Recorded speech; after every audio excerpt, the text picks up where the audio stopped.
УКМК тарабынан Талас мамлекеттик университетинин кызмат адамдары тарабынан бюджеттик каражаттарды мыйзамсыз пайдалануу боюнча коррупциялык схема аныкталды. Козголгон кылмыш ишинин алкагында окуу жайдын ректору жана башкы бухгалтери 2021-2022 жылдар аралыгында кызматкерлерине жана жетекчилигине 6 000 сом өлчөмүндө белги катары кайтарып берүү шарты менен ар бирине 7 000 сом өлчөмүндө акчалай сыйлыктарды ыйгарып турганы аныкталды.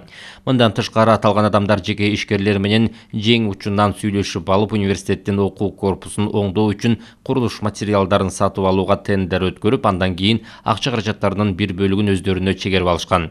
Ошондой эле ректор кабыл алуу комиссиясынын жооптуу катчысы менен макулдашып, мамлекеттик жана университетке кирүү экзамендерин тапшыруу учурунда студенттерден жана абитуриенттерден системалуу түрдө акча чогултуу менен алектенген.